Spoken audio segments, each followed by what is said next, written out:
조선야화를 찾아주셔서 감사합니다. 구독과 좋아요, 알림 설정 부탁드립니다. 오늘도 즐겁고 행복한 시간 되시기 바랍니다. 옛날 한 마을에 덕수라는 똘똘한 청년이 있었습니다. 덕수는 박현감 댁에서 머슴살이를 하고 있었는데요. 부침성 좋고 일 잘하는 덕수는 많은 귀염을 받았습니다. 그러던 어느 날이었습니다. 박현감은 물론이고 촌장과 농부들이 한자리에 모여 앉아 회의하고 있었습니다. 최근 경작할 땅을 두고 경계가 잘못 그어진 탓에 이웃끼리 큰 다툼이 벌어졌기 때문이었죠. 고성의 오가구 농부들은 얼굴을 붉히며 답답한 듯 가슴팍을 두들겼습니다. 아니 그게 왜 자네 땅이야? 엄연히 우리 땅인데 날강도도 아니고 갑자기 자기 땅이라는 거야. 보소 김씨, 내가 이 마을에서 쟁기질한 지 30년이 넘었어. 그러면 내가 더 잘하겠어? 아니면 김씨가 더 잘하겠어? 어허, 왜들 그랴? 진정들여. 박현감은 이마를 짚으며 수심에 잠겼습니다. 이러다가는 정말 크게 싸움이 날 판이었기 때문입니다. 박현감은 과거 기록된 문서를 훑어보면서 기준을 잡으려 했지만 세월로 지형이 바뀐 바람에 영 쉽지 않았습니다. 큰일이구나. 내가 기준을 잡아줘야 할 텐데. 이 오래된 기록들이 불분명하니 어디서부터 바로잡아야 할지 모르겠구나.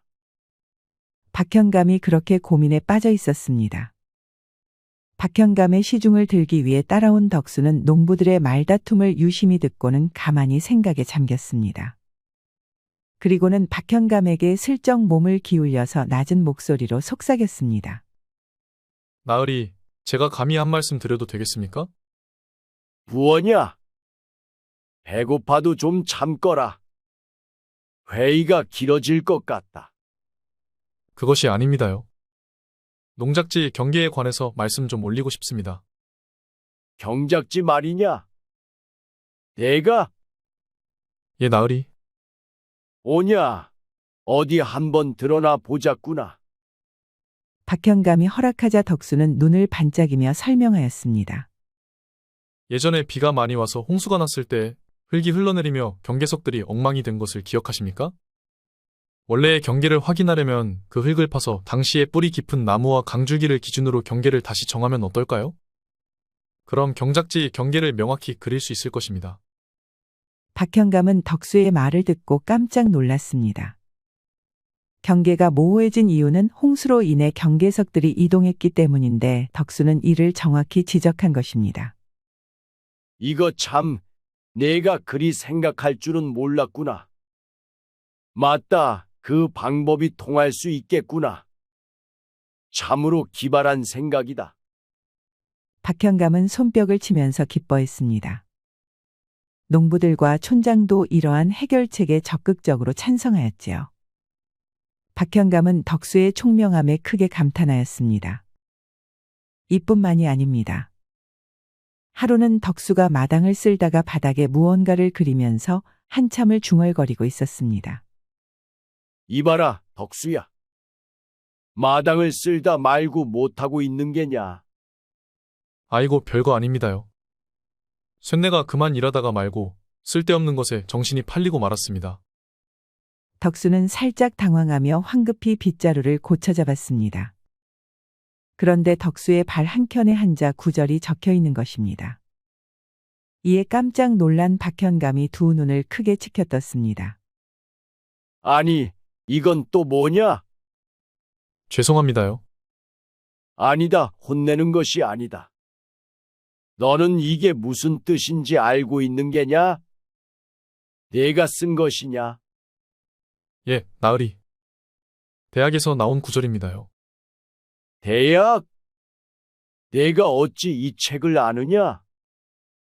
이건 제왕학의 기본서 중 하나인데 이런 걸 내가 알고 있다는 것이냐? 서당에서 들려오는 소리를 귀동량으로 좀 배웠을 뿐입니다요. 고작 귀동량으로 문자를 익혔다고? 그러면 이 구절이 무엇인지 알고 있는 것이냐? 수기야닌이란 구절입니다요. 그런데 이 구절이 왜 스스로를 다스리는 것이 남을 편안하게 한다는 뜻인지 제가 완전히 이해하기가 어렵습니다. 수기이안이는 참으로 깊은 뜻을 가지고 있지. 이는 대학에서도 매우 중요한 가르침인데 자신을 먼저 갈고 닦아야 비로소 남을 편안하게 다스릴 수 있다는 뜻이란다. 즉, 나 자신이 먼저 올바르고 강건해야 백성들을 제대로 다스릴 수 있다는 말이지. 덕수는 박현감의 설명을 듣고 고개를 끄덕이며 깨달은 듯한 표정을 짓습니다. 이에 박현감은 덕수의 명석한 두뇌에 다시 한번 더 감탄했습니다. 덕수는 평범한 다른 무지랭이 노비들과는 확연히 달랐습니다. 이에 박현감은 아주 본격적으로 덕수에게 글을 가르치고 공부를 시켰습니다. 그렇게 덕수가 성년이 될 즈음에는 과거 시험을 보러 가는 선비들만큼이나 학식을 쌓을 수 있었습니다. 덕수도 공부가 썩 즐거웠기에 열심히 가르침을 받았습니다. 하지만 덕수는 박현감에게 마지막까지 모든 학문을 배울 수 없었습니다. 추운 겨울을 넘기지 못하고 박현감이 노안으로 숨을 거뒀기 때문입니다. 초상집이 된 박현감 댁은 깊은 슬픔에 잠겼습니다. 생전 검소하게 살았던 박현감이 남긴 재산이라고는 덕수를 포함한 노비 2~3명과 작은 집 한 채뿐이었죠. 아내도 자식도 없었기 때문에 먼 친척이 박현감의 재산을 물려받았고 급전이 필요했던 친척은 모두 팔아서 현금으로 바꾸었습니다. 이 과정에서 덕수도 다른 마을, 다른 집 머슴으로 팔려가게 되었습니다. 그리하여 도착한 집은 안대감댁이라는 곳이었습니다. 박현감댁과 달리 으리으리한 기와집이었는데요. 아무래도 똘똘하고 일머리가 좋은 덕수의 평판 덕에 큼지막한 대감집에 팔려가게 된 것이죠. 헌데 새로 온 집 분위기는 박현감댁과 달리 판이하게 달랐습니다. 규칙이 매우 엄격했고 일하는 노비들의 표정도 모두 어두웠습니다. 주인날인 안대감은 항상 화가 난 듯 표정이 일그러져 있었고 안주인인 소혜마님은 젊고 아름다웠지만 표독스럽기 그지없었습니다. 신입이냐? 내 놈은 변소 담당이니 그리 알거라. 그래, 그리고 장작도 다 해놓거라. 안대감 댁의 머슴들은 새로운 머슴인 덕수의 기강을 잡으려는 듯 온갖 자비를 모두 떠넘겼습니다. 뿐만 아니라 모든 일에 트집을 잡으면서 집요하게 괴롭혔지요. 얼마나 달달 볶는지 밥 먹을 시간도 없었답니다. 아이고 삭신이야. 이러다가는 제명에 못 살겠구나. 덕수는 고된 노동으로 몸의 기운이 없어서 풀썩하고 주저앉았습니다. 일을 모두 끝내고 나니 이미 자정에 가까웠습니다. 하루 종일 제대로 한 끼도 먹지 못하여서 백가죽이 등에 달라붙을 지경이었습니다. 그렇게 바닥에 주저앉아 밤하늘을 바라보니 자기도 모르게 입이 달싹였습니다. 구름은 바람 따라 흘러가고 한숨만 깊이 드니 내 마음 애달프다. 세상만사 헛된 줄 무엇을 더 바라랴. 박현감에게 배웠던 성산별곡이 떠올라 나온 시조였죠. 그러자 학문을 배우면서 즐거웠던 시절이 떠올라 더더욱 서글퍼서 눈물이 주르륵 흘렀습니다. 그렇게 청승을 떨고 있는데 어둠 속에서 누군가 다가왔습니다. 덕수는 선배 머슴인가 싶어서 황급히 눈물을 닦았습니다. 약한 모습을 보이면 윽박지르면서 혼낼 것이 뻔했기 때문입니다. 그런데 다시 보니 댕기머리를 한 여인이었습니다. 얘, 너는 여기서 왜 이러고 있니? 다들 잘 시간이잖아. 힘들어서 좀 쉬고 있었습니다요. 댁은이십니까? 아, 너는 이번에 새로운 머슴이구나. 나도 여기서 일하고 있는 사람이야. 이화라고 해. 이화라고 불린 여종은 활짝 웃으며 덕수에게 사근사근 말을 걸었습니다. 이화는 아담한 키에 맑고 깨끗한 피부를 가진 여인으로 고운 이마 아래로 가지런히 따내린 검은 댕기머리가 아주 잘 어울렸습니다. 눈은 크지 않지만 깊이 있고 웃을 때마다 반달 모양으로 휘어져 순박해 보였습니다. 저는 덕수라고 합니다요. 그래, 덕수야. 그런데 아까 전에는 뭐라고 중얼거린 거야? 별건 아니고 시조였습니다요. 시조. 너 참 웃긴다. 내가 무슨 시조야? 우리 같은 무지랭이들이 뭘 안다고. 여기 오기 전에 고인이 되신 전 주인나리에게 배웠습니다요. 글도 배우고 책도 읽게 해주셨거든요. 그 말이 참말이니? 너 되게 똑똑하구나. 어느 사이엔가 덕수는 이화와 터놓고 이야기하게 되었습니다. 이화는 고운 외모와 마찬가지로 심성이 착하고 발랄한 여종이었습니다. 그러더니 하루 종일 밥을 못 먹었다는 덕수의 말에 이화는 깜짝 놀라서 잠시만 기다리라 하고 황급히 부엌으로 갔습니다. 그리고 얼마 안 있어 큼지막한 사기 그릇에 밥을 고봉으로 담아서 잔반찬까지 얹어 가져왔습니다. 이게 다 먹고 살자고 하는 일인데 굶으면 안 되지. 감사합니다. 정말 덕분에 살았습니다. 덕수는 고개를 꾸벅 숙이고는 허겁지겁 밥을 먹었습니다. 그런 덕수를 보며 이화는 조용히 미소 지었습니다. 배고프면 다음에 또 말해. 그리고 조금만 참고 열심히 일하면 다른 머슴들도 재미없어서 그만 괴롭힐 거야. 진짜 문제는 안대감이랑 소해마님이지. 문제라니요? 밥그릇에 머리를 쳐박고 있던 덕수가 고개를 들었습니다. 그러자 이화는 한숨을 푹 내쉬었습니다. 원래 이 집안도 그렇게 나쁘진 않았어. 예전에는 주인 어른들이 인자하고 일하는 우리도 다들 서로 도와가며 지냈거든. 그런데 대감나리께서 중앙에서 문제를 일으키고 좌천되어 오신 뒤로 모든 게 달라졌어. 무슨 문제를 일으키셨길래요? 대감나리가 한때 형조참판을 지내셨거든. 그런데 뇌물 문제로 들통나서 조정에서 쫓겨난 거야. 그 뒤로 다시 복귀하려고 여기저기 줄을 대면서 백성들에게서 세금을 더 거두고 힘없는 사람들 재산을 빼앗아가고 있어. 그때부터 이 집안도 고약해졌지. 그럼 소해마님은 어떻습니까? 마님도 대감나리 때문에 성격이 변했어. 젊었을 때는 아름다움으로 이름이 높았지만 지금은 나이 먹고 대감나리한테 무시당하는 것 때문에 더더욱 예민해졌어. 그 화풀이를 노비들한테 하는 거야. 특히 예쁜 여종들이나 조금이라도 눈에 띄면 엄청 괴롭혀. 이화는 작게 한숨을 내쉬며 덕수에게 소해마님에 대한 경고도 덧붙였습니다. 그러면 이화 누님은 특히 조심하셔야겠습니다. 그게 무슨 소리니? 이화 누님처럼 어여쁘면 소해마님이 괜히 괴롭히지 않겠습니까? 어머, 얘가 벌써부터 아첨이라니. 빈말이라도 그렇게 하면 여인네들은 오해한단다. 아닙니다요. 정말로 저는 태어나서 이화 누님처럼 아리따운 여인은 처음 봤습니다요. 내가 한양에 가보지 않아서 그래. 그곳에 있는 여인들은 가까이 가기만 해도 꽃향기가 난단다. 이화는 그러면서 덕수의 머리를 쓰다듬었습니다. 그러자 옅은 꽃향기가 났지요. 하지만 어딘가 부끄러워서 뭐라 대답하지 못하고 고개를 푹 숙였습니다. 밤이 너무 늦었다. 일 열심히 하고 주인 나으리 눈밖에 나지 않도록 조용히 잘 지내도록 해. 또 보자. 이화는 그리 말하고 총총 걸어서 다시 어둠 속으로 사라졌습니다. 하지만 덕수는 심장이 쿵쾅거려서 한동안 앉아 있어야 했습니다. 이후 덕수는 이화의 격려로 힘든 날들을 꾹 참고 인내하며 적응해 갔습니다. 노비들과 머슴들은 여전히 덕수를 괴롭혔지만 묵묵히 일하는 덕수를 인정하게 되었죠. 간혹 이화와 몰래 만나서 잡담하는 것이 삶의 낙이었죠. 이렇게 사는 것도 썩 나쁘지 않다고 생각할 때쯤이었습니다. 가을이 되어 수확기가 다가오자 안대감은 마을 사람들을 본격적으로 수탈을 시작했습니다. 재산을 한 푼이라도 더 모아서 관리들에게 뇌물을 찔러서 중앙으로 복귀하려는 심상이었죠. 허나 올해는 흉년이 들어 많은 집들이 먹고 살기조차 어려운 상황이었습니다. 그에 반해 안대감은 전혀 아랑곳하지 않았습니다. 오히려 더 잔인하게 곡식을 수탈하였죠. 덕수는 안대감의 머슴으로서 이러한 수탈 작업에 앞장설 수밖에 없었습니다.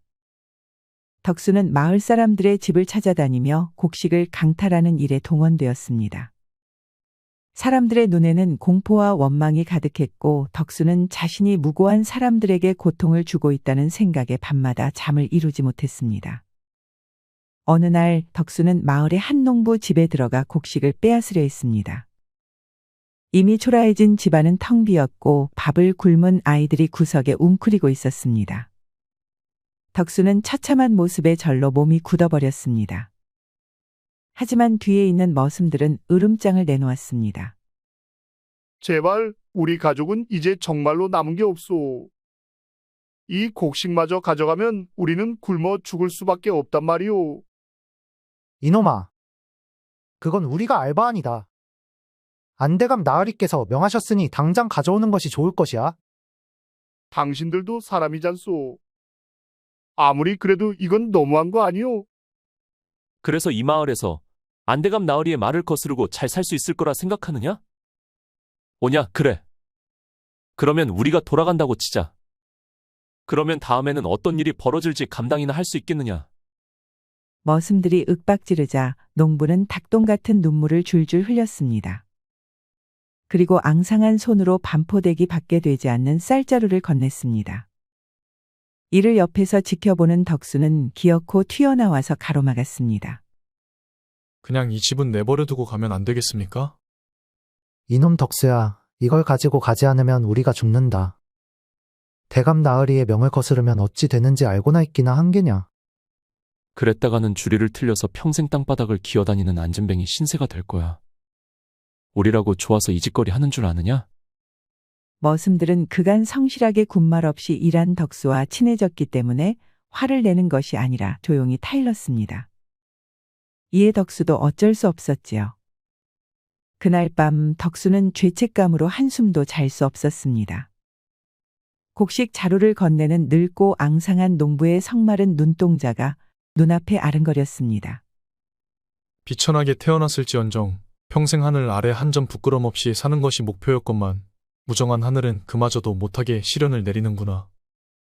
나는 도대체 어찌 해야 하는 거냐? 고통 속에서 덕수는 이화와의 밝은 미소와 상냥한 손길을 떠올렸습니다. 항상 힘든 일이 있으면 이화가 곁에 다가와서 다정하게 위로해 주었지요.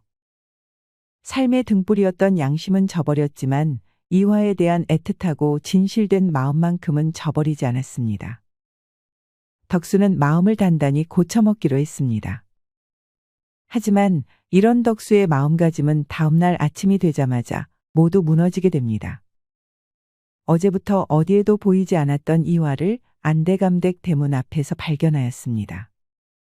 이화는 심하게 매질을 당하고 실오라기 하나 걸치지 못한 채 밖에 묶여 있었습니다. 이를 발견한 덕수는 화들짝 놀라서 겉옷을 벗어 이화의 몸을 가려주었습니다. 이완우님, 이게 도대체 무슨 일입니까요? 괜찮습니까? 덕수야, 내게 가까이 오지 마.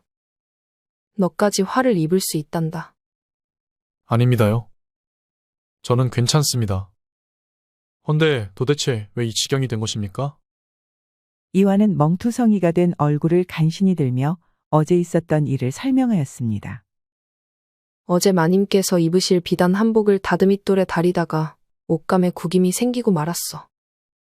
그걸 보시고 마님이 크게 화를 내셨어. 그깟 일 때문에 이 사단을 내신 겁니까, 마님은? 이화는 힘겹게 고개를 끄덕였습니다. 처음엔 욕설로 시작하시더니 점점 화가 나서 매를 드셨지. 그 뒤로는 더 이상 기억하기가 싫구나. 덕수는 분노를 억누를 수 없었습니다. 눈앞의 이화는 참을성 많은 여인이었지만 수치심과 슬픔 그리고 고통으로 괴로워하고 있었습니다. 아무리 그래도 이런 모진 벌을 내릴 수가 있단 말입니까? 그깟 비단 한복이 무슨 대단한 것이길래. 그만해, 덕수야. 넌 더 이상 여기에 얽혀들지 말아야 해. 내가 실수한 거고 벌을 받은 거니까. 하지만 너까지 이 일에 휘말리면 안 돼. 이화는 덕수의 손을 붙잡고 그를 타이르려고 했습니다. 그러나 덕수는 더 이상 얌전히 있을 수 없었습니다. 이화의 말대로 그는 더 이상 참을 수 없다는 것을 깨달았습니다. 아무리 양반이 주인이라지만 이토록 가혹한 벌을 내리는 것은 사람의 도리가 아니었습니다. 이완우님, 이건 누님의 잘못이 아닙니다. 그저 실수였을 뿐인데 이렇게까지 고통을 주는 건 말도 안 됩니다. 제가 더는 가만히 있을 수 없습니다. 제발 덕수야. 성급한 생각은 하지 마렴. 그저 우리 같은 천한 노비들에게는 일상이야. 우리 주제를 알아야지. 그러니 그저 못 봤던 것으로 생각하고 다 잊어버려. 누님, 하지만 어서 이제 들어가. 마님도 화가 풀리면 나를 들여보내주시겠지. 이 옷도 가져가. 이화는 덜덜 떨리는 손으로 덕수를 애써 밀어냈습니다. 이런 상황에서도 덕수를 생각하는 따뜻한 마음씨에 덕수는 절망했습니다. 지금 덕수가 할 수 있는 것은 아무것도 없었습니다. 덕수는 힘없이 뒤로 물러서더니 집 안으로 도망치듯 들어가야 했습니다.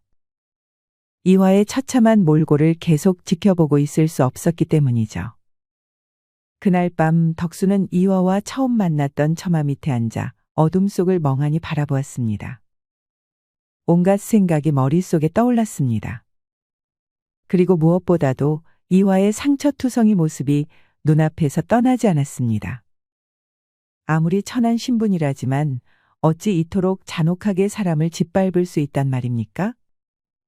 덕수는 평생 올곧은 삶을 꿈꾸었으나 지금 자신이 가혹한 현실 앞에서 무력하다는 것을 절실히 느꼈습니다. 신분이란 무엇일까? 왜 어떤 사람은 모든 것을 누리고 또 어떤 사람은 짐승처럼 취급당할까? 덕수는 인간이 무엇인지에 대한 의문이 마음속에서 깊어졌습니다. 박형감이 가르쳐 주신 학문은 스스로를 다스리고 남을 이롭게 하라고 했지만 여기서는 그런 이상이 통하지 않았습니다. 권력을 가진 자들은 타인을 억누르며 그 힘을 유지하고 그것을 당연하게 여겼습니다. 덕수는 자신의 무력함과 분노, 이화에 대한 애틋한 감정이 뒤엉키는 가운데 고뇌에 잠겼습니다. 이대로 살아가는 것이 정말 옳은 것인지 아니면 무엇인가를 해야 할지 고민하지 않을 수 없었습니다. 내 아무리 천한 노비로 태어났을지언정 악인들이 무고한 이들을 짓밟고 사는 것을 지켜보고만 있을 수 없다. 사람이 어찌 옷 한 벌에 목숨을 내놓아야 한단 말인가? 줄인 자식들을 품에 안고 울어야 하는가? 힘 있는 자가 힘없는 자들을 함부로 괴롭히는 것이 과연 옳단 말인가? 나 역시 그들이 시키는 대로 살아야만 하는 운명이라 믿었지만 더는 참을 수 없다. 덕수는 굳은 결심을 하고 두 눈을 희번뜩 떴습니다. 그리고 앞으로 어떻게 복수를 해야 할지 치밀한 계획을 짰습니다. 결단의 밤이 지나고 다음 날 아침 덕수는 곧바로 계획을 실행했습니다. 그 목표는 바로 소해마님이었습니다. 먼저 소해마님의 질투심을 자극하여 시선을 끌어야 했습니다. 우리 누님들 참 손재주도 좋습니다요. 이렇게 이쁜 손으로 일하시니 이 집안이 잘 돌아갈 수밖에요. 어머, 덕수애는 어디서 그렇게 이쁜 말을 배웠니? 아닙니다요. 제가 괜히 아첨하는 것이 아닙니다. 한양에 가도 이렇게 어여쁜 누님들을 찾기란 쉽지 않을 겁니다. 야야, 이 녀석 아주 말재간이 제법이구나. 그런 말 하시면 곤란합니다. 제가 진심으로 드리는 말씀이니까요. 여종들은 덕수의 아첨에 깔깔대며 웃었습니다. 그러자 소해마님의 시선이 쏠리는 것이 느껴졌습니다. 눈을 슬쩍 흘겨보니 소해마님이 눈을 깨슴치레 뜨며 덕수를 노려보고 있었지요. 어쩜 저렇게까지 질투심이 강할까요? 고작 여종들에게 가벼운 말로 아첨하고 있을 뿐이었는데도 주인마님이라는 사람이 질투심을 느끼니까요. 그리고 그날 늦은 밤 소해마님이 덕수를 찾았습니다. 촛불만 켜진 어두컴컴한 안방에 앉아있는 소해마님의 눈빛은 평소와 달랐습니다. 덕수야, 이리 좀 와라. 예, 마님. 이 늦은 밤에 무슨 일이십니까? 내 평가가 아주 좋단다. 적응을 아주 잘한 것 같아서 보기 좋아. 과찬이십니다, 마님. 그리고 노비치고는 아주 단정하게 생겼고 말이야. 우리 집 머슴들은 영 섬세한 맛이 없어서 불만이었다. 헌데 덕수 너는 그래도 봐줄만 하구나. 소해마님이 은근한 눈짓으로 덕수를 흘겨보았습니다. 그리고는 스르륵 옷고름을 풀었습니다. 요새 이것저것 집안일을 하다 보니 영몸이 뭉쳤다. 덕수 내가 부드럽게 풀어주련? 이러시면 아니되옵니다. 저 같은 미천한 녀석이 어찌 마님의 몸에 손을 대겠습니까? 딱딱한 말은 하지 말거라. 아니면 다른 곳이 딱딱해져서 그러느냐? 소해마님은 그리 말하면서 요사스럽게 웃었습니다. 이를 보는 덕수는 분노로 뱃속이 부글부글거렸습니다. 어찌 이렇게 파렴치하고 못된 여자일까요? 소해마님 때문에 이화가 겪은 고초를 떠올리니 손발이 떨려왔습니다. 하지만 대의를 위해 분노를 누르고 덕수는 고개를 끄덕였습니다. 그러면 감히 손 좀 대보겠사옵니다. 그러므나 혹여 쓰잘데기 없는 짓거리를 하면 아주 크게 경을 치룰 것이다. 덕수는 정성스레 소해마님을 안마했습니다. 그러자 소해마님은 기분 좋은 콧소리를 내었지요. 질투심 많고 성정이 못된 여인이었지만 소해마님은 여전히 아름다운 여인이었습니다. 만약 이화에 대한 애틋한 마음이 없었다면 소해마님의 유혹에 몸도 마음도 다 빼앗겼을 것입니다. 오냐, 아주 좋구나. 역시 내가 눈여겨본 머슴다워. 자, 그러면 본격적으로 한번 몸을 풀어보자꾸나. 소해마님은 부드럽게 덕수의 손을 감싸 쥐고 그대로 밀어 넘어뜨렸습니다. 덕수는 못 이기는 척 소해마님의 손에 몸을 맡겼습니다. 그렇게 낯뜨거운 거사가 벌어졌지요. 헌데 소해마님은 깜짝 놀라버리고 말았습니다. 아니, 덕수의 것이 보통 크기가 아니었기 때문입니다. 생전 처음 맛보는 크기에 그만 까무라치고 말았습니다. 그렇게 덕수는 침착하게 소해마님을 정복해버렸습니다. 이후 소해마님은 틈만 나면 덕수를 불렀습니다. 소해마님은 지금까지 자신의 욕망에 따라 수많은 머슴들을 맛보았지만 덕수만한 머슴은 보지 못하였습니다. 덕수를 손에 넣으려고 했으나 어느새 소해마님은 덕수가 아니면 만족하지 못하는 몸이 되어버리고 만 것입니다. 소해마님은 틈만 나면 덕수를 찾으며 내면 깊숙이 품었습니다. 오냐, 이제 이미 반은 성공했다. 손자병법에 이르기를 성은 밖에서 무너뜨리기 어렵다면 안에서부터 무너뜨리라 하였지. 안에서부터 흔들리면 결국 그 어떤 성도 무너지고 마는 법. 덕수는 소해마님의 마음을 이용해 점차 안대감과 소해마님 사이의 균열을 일으켰습니다. 소해마님은 처음엔 덕수를 단순한 머슴으로 생각했지만 어느새 자신이 덕수에게 휘둘리고 있음을 알지 못한 채 점점 더 덕수에게 집착하게 되었지요. 소해마님은 여느 때처럼 덕수를 가까이 불렀습니다. 이미 덕수 없이는 살아갈 수 없는 지경에 이르렀으니 그에게서 멀어질 수 없었습니다. 덕수는 의도적으로 조금 늦게 대답하며 그녀에게 더욱 집착하게 만들고 있었습니다. 덕수는 소해마님의 안마를 하면서 나직하게 물었습니다. 마님, 이렇게 어깨를 주물러 드리니 근육이 단단하십니다. 집안의 대소사를 모두 관리하시다 보니 일이 피곤이 쌓인 것 아니겠습니까? 힘든 일이라니 내가 하는 게 무슨 대단한 일이라도 되겠느냐? 그저 일상이지. 마님께서 말씀은 그렇게 하셔도 이 집안 일을 모두 챙기시고 나으리까지 마음대로 다루시는 걸 보면 제가 참 감탄을 하지 않을 수 없습니다. 제가 보기엔 안대감 나으리도 마님 손안에 있지 않습니까? 하긴 나으리가 날 거스르지는 못하지. 그야 그 사람이 내 손 안에 있다고 할 만도 하지. 그러니까요, 마님. 마님이야말로 이 집안의 실질적인 주인이십니다. 안대감께서도 마님의 눈치를 보실 테고 혹여 나으리께서 숨겨놓은 비밀 같은 것도 마님께선 이미 다 알고 계시겠지요? 뭐 그 인간이 여기저기 뇌물을 흘리며 더러운 짓을 한 것쯤이야 내가 모를 줄 아느냐? 그 양반은 집단에는 아주 철저하게 숨겨놓았다고 생각하겠지. 과연 그랬군요. 마님께서 다 알고 계시니 나으리가 더 감히 대들지 못하는 것 같습니다. 역시 마님이십니다. 덕수 너도 머리를 잘 쓰니 할 거다. 서재에 있는 책장 뒤에 숨겨놓은 비밀방이 있단다. 그 방에 나으리의 비밀 문서들이 숨겨져 있지. 그 문서들만 있으면 그 인간도 끝장이다. 덕수는 그 말을 듣고 고개를 숙이며 은근한 웃음을 지었습니다. 이제 한 걸음만 더 내디디면 계획은 완성될 것입니다. 그날 밤 덕수는 소해마님의 말을 곱씹으며 몰래 서재로 향했습니다. 서재에 들어선 순간부터 고요한 긴장감이 감돌았습니다. 주인은 숨을 죽인 듯 적막했고 덕수의 손끝은 미세하게 떨리고 있었습니다. 이곳이로구나. 이 보잘것없고 더러운 서재의 안대감에 더러운 치부가 숨겨져 있다. 덕수는 촛불을 높이 들고 주위를 살폈습니다. 소해마님의 말대로라면 안대감의 증좌가 숨겨진 비밀방이 이 서재 어딘가에 있었습니다. 석가를 훑어보던 덕수는 이내 깊은 생각에 잠겼습니다. 경국대전. 형조 참판이었던 안대감이라면 분명 이 서책에 집착할 것입니다. 권력을 휘두르며 법을 이용해 자신의 악행을 감추려 한 자라면 반드시 이 책에 의미를 두었을 것입니다. 덕수는 고개를 끄덕이며 서가를 한 번 더 살피더니 조심스럽게 경국대전을 당겼습니다. 잠시 후 기이한 소리가 울렸습니다. 덕수가 석가를 당기자 책장 전체가 서서히 움직였습니다.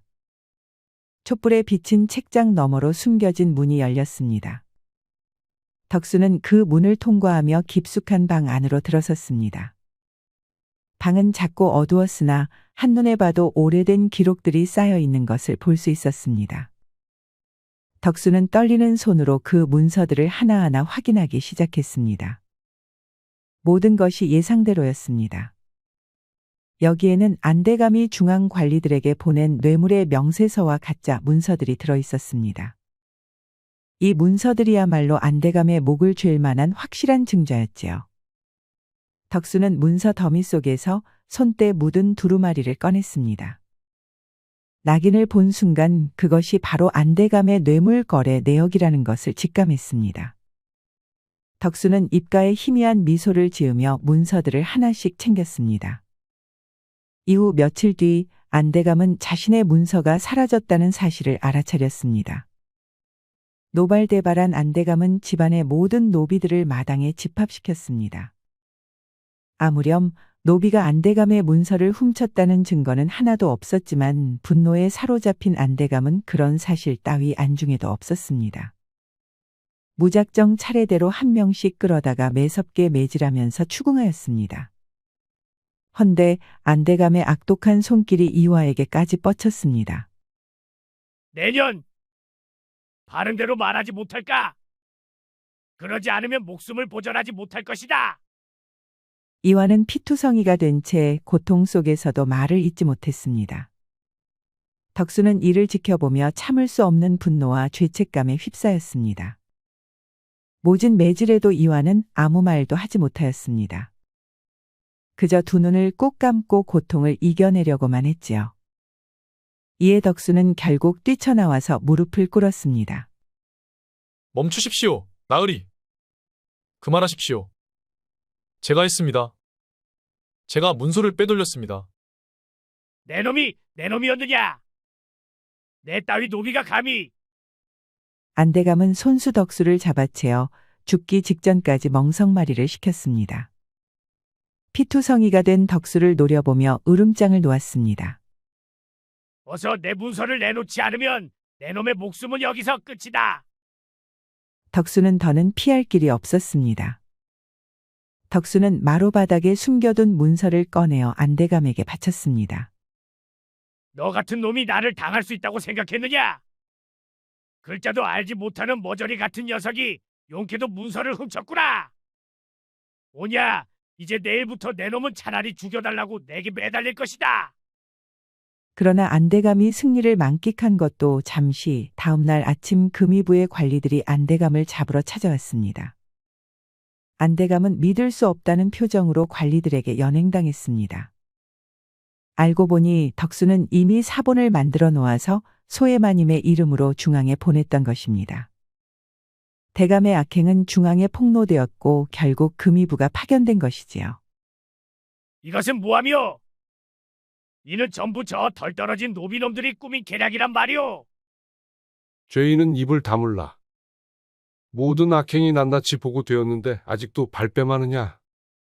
안대감은 금의부들에게 끌려가면서도 억울하다며 발버둥을 쳤지만 빠져나갈 재간이 없었습니다. 그렇게 안대감이 쌓아 올린 권력과 부는 하루아침에 무너지고 말았습니다. 안대감의 얼굴은 분노와 절망으로 일그러져 있었고 그 모습을 지켜보는 마을 사람들은 거세게 비난하였습니다. 안대감은 금이부에 의해 끌려가 버렸고 결국 형장의 이슬로 사라지고 말았지요. 안대감이 금이부에 끌려가고 난 후 안대감이 없는 안대감 댁은 혼란에 빠졌습니다. 하지만 소해마님은 덕수의 계략에 협조했던 덕분에 함께 끌려가진 않았습니다. 소해마님은 목숨을 부지할 수 있었으나 이제 더 이상 권력도 지위도 없는 처지에 놓였습니다. 안대감이 떠난 후 소해마님은 한없이 나약해졌습니다. 소해마님은 덕수에게 의지하며 이 모든 일이 자신의 탐욕과 질투에서 비롯되었음을 깨닫게 되었습니다. 그리고 결국 덕수 앞에서 석고대죄를 하며 무릎을 꿇었습니다. 덕수야, 이화야, 그동안 내 욕심과 어리석음으로 너희에게 고통을 주었다. 내가 저지른 죄는 크지만 용서를 바랄 수는 없겠지. 그저 진심으로 뉘우친다. 소해마님의 눈에는 후회의 눈물이 맺혔고 덕수는 잠시 생각에 잠겼습니다. 이제 모든 것이 끝난 마당에 소해마님을 벌하는 것은 더 이상 의미가 없다고 느꼈습니다. 그저 모든 악행이 끝나고 각자의 삶을 살아가면 되는 것이었습니다. 그동안 힘들었던 건 사실이지만 이제는 모든 것을 용서할 수 있을 것 같아요. 마님도 저희와 마찬가지로 힘들었을 테니까요. 이화는 따뜻한 미소를 지으며 소해마님의 손을 잡아주었습니다. 소해마님은 그 손길에 감동해 고개를 떨구었습니다. 덕수 역시 조용히 그녀를 바라보며 고개를 끄덕였습니다. 당사자가 사과를 받았으니 이제는 괜찮습니다. 마님 덕에 안대감을 무너뜨릴 수 있었으니 이제 마님도 자신의 삶을 찾으시는 것이 좋겠지요. 그러하다면 덕수 내 곁에서 여생을 마저 보내고 싶구나. 첩이라도 좋으니 여기에 남아다오. 소해마님의 애절한 부탁에 차마 덕수는 거절할 수 없었습니다. 결국 덕수는 집에 남으며 소해마님과 이화 두 미녀를 얻게 되었지요. 그렇게 덕수는 이화와 소해마님 두 미녀의 사랑을 받으며 행복한 삶을 누리게 되었습니다. 마침내 덕수는 꿈꾸던 대로 하늘 아래 한 점 부끄럼 없는 자유로운 삶을 살며 과거의 고난과 역경을 이겨낸 자신을 자랑스럽게 여겼습니다. 옛말에 권불 10년이여 화무십 일홍이라 했습니다. 권세는 10년을 넘지 못하고 열을 붉은 꽃은 없다는 말이지요. 부패하거나 오만해지면 결국 그 권력도 무너지게 되는데요. 안대감처럼 되지 않으려면 덕수처럼 선한 마음을 품고 올바르게 살아야겠습니다. 우리 이야기가 여러분들에게 조금이나마 재미를 선사할 수 있기를 바랍니다. 다른 재미있는 영상도 많으니 즐겁게 봐주세요. 그럼 여러분 모두 행복하고 즐거운 시간 되세요.